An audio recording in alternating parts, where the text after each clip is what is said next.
Assalamualaikum warahmatullahi wabarakatuh. Selamat pagi semuanya. Bagaimana kabarnya hari ini? Semoga kalian sehat-sehat terus, dilancarkan rezekinya, dan terutama selalu berikan dukungan kalian kepada timnas Indonesia yang nanti malam bakalan menjamu Arab Saudi di Stadion Utama Gelora Bung Karno dalam lanjutan putaran ketiga kualifikasi Piala Dunia 2026 zona Asia. Di video kali ini saya ingin mengajak kalian semua untuk melihat bagaimana starting line up timnas kita, timnas Indonesia saat nanti malam menghadapi Arab Saudi. Di mana di pertandingan kali ini timnas Indonesia mau tidak mau harus meraih kemenangan untuk menjaga asa lolos ke putaran final Piala Dunia 2026. Kalau kita mengacu pada pertandingan saat melawan Jepang, Shin Tae-yong menurunkan formasi 3-4-3 dengan Kevin Dix berperan sebagai wingback kanan. Namun di pertandingan nanti malam teman-teman, Kevin Dix itu tidak bisa bermain, tidak bisa diturunkan karena dia belum pulih dari cedera yang didapatkannya ketika melawan Samurai Biru.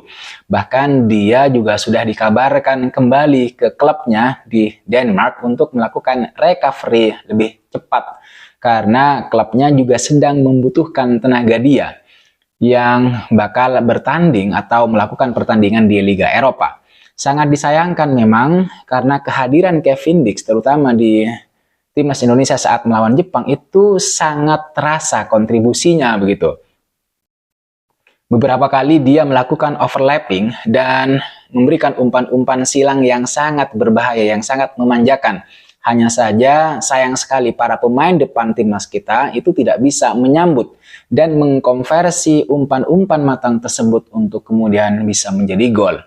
Kembali lagi ke starting line up yang bakalan diturunkan oleh Shin Tae-yong. Meskipun minus Kevin Dix teman-teman, tapi Shin Tae-yong dapat menurunkan Ivar Jenner. Gelandang berusia 20 tahun ini itu telah terbebas dari hukuman akumulasi kartu yang membuatnya absen gitu saat Indonesia melawan Jepang. Di lini belakang, sebenarnya, misalnya kalau kita lihat lini belakang, Shin Tae-yong memiliki beberapa opsi sebagai pengganti Kevin Dix di wingback kanan terutama gitu. Mulai dari misalnya Sandy Walsh, Jakob Sayuri, Yance Sayuri, hingga Eliano Reinders. Itu di wingback. Kalau kita lihat trio lini belakang timnas kita, atau yang sering kita sebut sebagai 3 back sejajar, kemungkinan Shin Tae-yong masih akan menurunkan trio Rizky Ridho, Jai Itses, dan Justin Hapner yang bakal membentengi Martin Paes di bawah Mister Gawang timnas kita, timnas Indonesia. Sedangkan untuk lini tengah itu bakal diisi oleh Sandy Walsh, Tom Haye, Ivar Jenner, dan kemudian Calvin Verdong.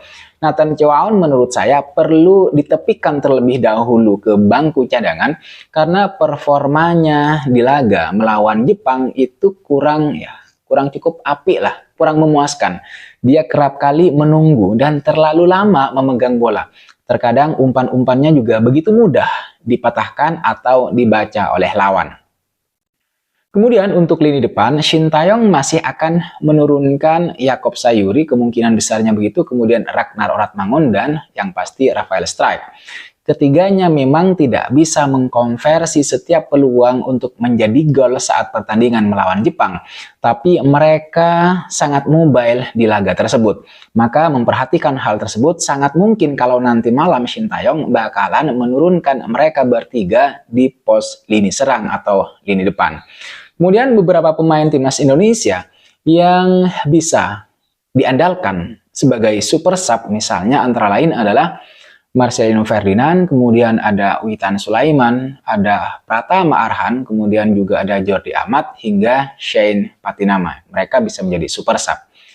Itu menurut saya starting line up yang bakal dimainkan atau diturunkan oleh Shin Tae-yong saat nanti malam Indonesia menghadapi Arab Saudi dan harus mencuri poin penuh dari The Green Falcons. Mau tidak mau, suka tidak suka, Indonesia harus bangkit dari 2 kekalahan sebelumnya dan harus bisa mencuri poin penuh dari lawannya kali ini. Tidak bisa kita pungkiri teman-teman, kekalahan telak atas Samurai Biru Jepang pasti telah memukul perasaan Jai Itses dan kawan-kawan. Akan tetapi kita yakin Shin Tae-yong dan para pemain itu bukan pasrah atau tidak mau berjuang lagi.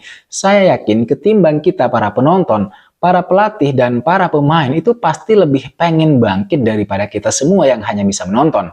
Mereka yang bermain di atas lapangan, mereka orang pertama yang merasakan kekecewaan saat timnas Indonesia kalah dari Cina yang pertama, kemudian kalah juga dari Jepang, bahkan dihajar habis-habisan oleh Jepang dengan skor 4-0. Tidak ada yang lebih sakit dan lebih sedih ketimbang mereka. Saya yakin, seyakin-yakinnya teman-teman, mereka lebih pengen tampil di Piala Dunia daripada kita yang hanya ada di tribun dan menonton di rumah misalnya, karena mereka pelaku sejarahnya. Artinya kalau kita bisa baca perasaan mereka, mereka yang lebih terpukul, mereka yang lebih sakit, tetapi mereka juga lah yang pengen lebih bangkit dari kita untuk melawan Arab Saudi. Itulah kenapa menurut saya, meskipun Arab Saudi kini sudah kembali ditangani oleh pelatih Herve Renard, tapi saya yakin Shin Tae-yong itu juga sudah menganalisa gaya bermain mereka saat melawan Australia kemarin. Bisa dibilang Herve Renard itu telah membuat Arab Saudi kembali bangkit dari performa buruk selama dipegang oleh Roberto Mancini. Saya yakin Shin Tae-yong itu sudah melihat gaya bermain lawannya, artinya Arab Saudi yang kali ini sudah dipegang oleh pelatih berbeda. Dan Shin Tae-yong saya yakini juga sudah pasti menyiapkan taktik dan strategi untuk melawan Arab Saudi. Karena tuntutannya itu bukan hanya bisa meladeni permainan Arab Saudi, tetapi juga bagaimana agar timnas kita ini, timnas Indonesia, bisa meraih kemenangan di laga kali ini. Ini permainan yang hukumnya wajib dimenangkan oleh Shin Tae-yong, oleh timnas Indonesia. Tidak ada alasan lagi. Oleh sebab itu, meskipun Indonesia kali ini bertindak sebagai tuan rumah untuk menghasilkan atau untuk memperoleh kemenangan mutlak, syarat yang menurut saya berada di luar teknis yang harus dipenuhi, para pemain harus optimis bisa memperoleh 3 poin. Tapi mereka juga jangan overconfidence. Kita harus yakin dan para pemain juga harus yakin bahwa mereka bisa bangkit lagi. Tapi jangan terlalu percaya diri. Cukup diyakini dalam hati dan tunjukkan melalui permainan bahwa mereka bisa mengatasi, bisa menaklukkan perlawanan Arab Saudi dan Indonesia. Sekali lagi, harus mengakhiri perlawanan Arab Saudi kali ini dengan kemenangan. Tidak apa-apa menang dengan skor tipis. Yang penting namanya menang. Apalagi peluang timnas Indonesia teman-teman untuk lolos ke Piala Dunia 2026 itu belum benar-benar tertutup total. Australia dan Arab Saudi itu punya poin yang sama, yaitu 6. Timnas Indonesia masih bisa mengejar mereka. Artinya kita harus memaksimalkan 3 laga kandang yang kita punya, termasuk mengamankan 3 poin dari Arab Saudi nanti malam.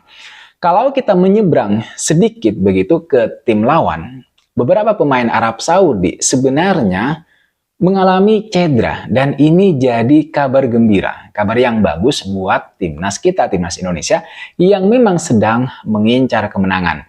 Setidaknya ada 2 pemain kunci yang sepertinya begitu, ini sepertinya bakal absen untuk pertandingan nanti malam. Salem Al-Dawsari misalnya, dia melewatkan hasil imbang 0-0 kontra Australia karena cedera. Dan sang kapten sepertinya tetap tidak tersedia untuk pertandingan nanti malam melawan Indonesia. Kemudian ada Firas Al-Buraikan, Saleh Al-Sehri, dan Marwan Al-Sahafi yang kemungkinan juga akan diplot sebagai pemain bertipe menyerang. Berikutnya ada Faisal Al-Ghamdi yang juga dikeluarkan dari lapangan karena cedera pada menit ke-88 di laga melawan Australia. Dan gelandang tersebut kemungkinan juga akan digantikan oleh Sultan Al-Ghanam. Artinya secara komposisi bisa dibilang Arab Saudi sedang tidak dalam kekuatan penuh. Dan itu artinya timnas Indonesia bisa memanfaatkan kondisi tersebut untuk menyelesaikan misi meraih kemenangan dengan maksimal.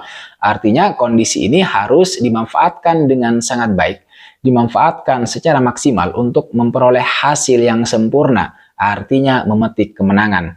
Sebenarnya ya tidak ada pilihan lain bagi timnas kita, bagi timnas Indonesia selain meraih kemenangan di laga nanti malam. Karena kalau hanya meraih hasil imbang, apalagi kalah teman-teman, maka peluang timnas kita untuk naik ke posisi 3 atau 4 untuk bisa lolos ke putaran selanjutnya itu bakalan semakin kecil. Dan itu bukan hasil yang memuaskan mengingat kita sudah ketambahan banyak pemain naturalisasi.